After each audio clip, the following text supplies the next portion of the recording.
Oh yeah, time for a little Professor Manimal's lesson. So, I wanted to talk today about rest and recovery.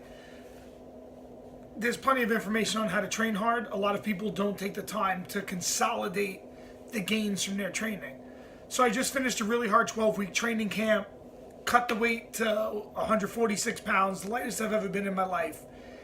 And after that intense process of accelerated learning that a training camp is, I find it crucial, and most people don't do this, to take good recovery time. So what does recovery time mean?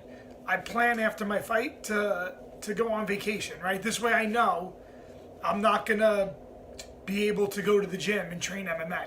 Does that mean that I don't work out at all? That's not what it means. So I went to Mexico for a week with my wife. Balance, right? If I'm training hard, I'm probably neglecting other things in my life. Then I want to take some time to make sure that you show love to the fam. So I went to Mexico for a week, and during that time, I didn't track my diet really. I ate whatever I felt I wanted.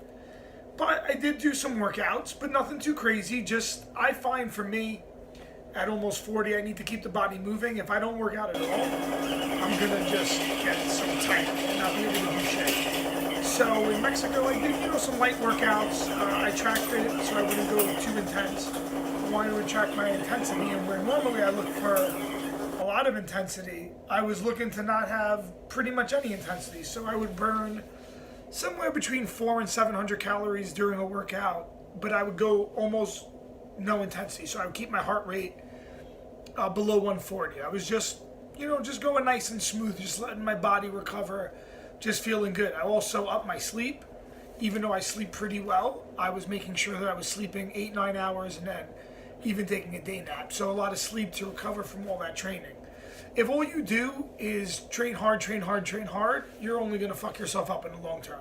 I know we hear all this shit like, go hard every fucking day, or I get 1% better every day, but that's totally bullshit. If I got 1% better every day on my deadlift, in a year I'd be deadlifting 1,500 pounds. I'd be the world's strongest man. That's the stupidest shit I've ever heard.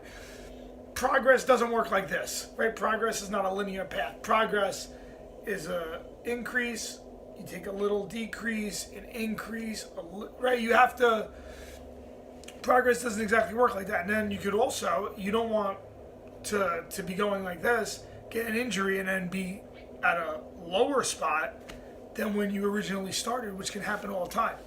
I saw this a lot when I ran a CrossFit gym.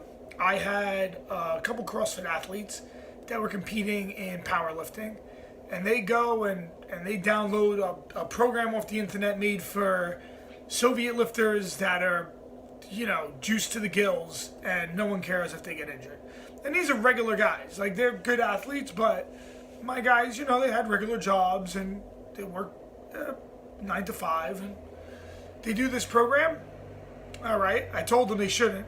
I was like, this isn't wise, right? You guys aren't professional athletes. You have other demands. They ignored my guidance, and both of them wind up hurting their backs, and that's over 3 years ago, and they haven't really been able to touch a weight since. They really fucked themselves up against my better advice. Now, I don't want to see that happen, but I wish I could have, I wish they would have listened and took it a little easier, prioritized some recovery in that approach, and not just thought about going all in when they're not that type of athlete. Even for me, I'm a professional fighter, and after my 12-week camp, I take a week off. And my training partner, Aljamain Sterling, he fought in the UFC, won his fight, and he did the same. He was in Mexico the week after. Make sure you recover, eat, drink, love your family, and make sure that you recover from all the training. Even if the fight falls through, you still need to take a week off. I see a lot of young athletes just beat the shit out of their body, and when they get to my age, they're not going to be training at all. I want longevity. I want to roll on the mat, if I could, right before I die. I want to be able to train my whole life. So if I want duration of training over the course of my lifetime, I have to really start thinking about prioritizing my approach and my recovery. So I like to take, for every 8 to 12 weeks of training of a cycle, I want to take 1 to 2 weeks pretty much off, and then 1 to 2 weeks to come back into it. So if it's 8 hard weeks, 2 weeks off, 2 weeks light, that's going to give me 12 weeks. That's a season, right? I follow the seasons in life just like I follow the seasons in nature. Spring, summer, that's when everything's high energy. That's when we're going. So if I have a fight camp, I call that springtime, right? Summer is where we start to really work. And then in the fall, we harvest. We consolidate our gains. In the winter, we recover from that, rest, and get ready for the next season. I like to take that seasonal approach to my training as well. I don't want to just train, hard every day. How long can I do that for? A year, 2 years, a decade? After that, it's not going to happen. I mean, think about all the high-level athletes that were, let's say, gymnasts or college athletes, and they get an injury, and then you catch them at my age, and they're fat, out of shape, and telling you how they rocked in high school and college. Why? Because they did not prioritize recovery. And I know sometimes as a young athlete, it's hard to, if you have coaches that don't understand this, that they're only trying to get you for that time and they don't care what happens after. But a coach like myself, I'm looking at the athlete training for the rest of his life. I want to hit a workout the day before I die.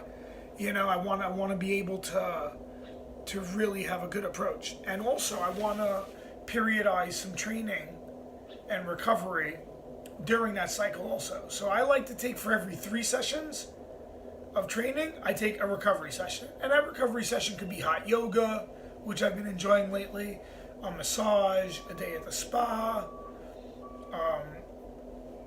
maybe even just like a mobility session. It could just be a nice long hour walk, enjoying nature, right? Just something for recovery that benefits my body. A nap, a 2-hour day nap. I love a day nap.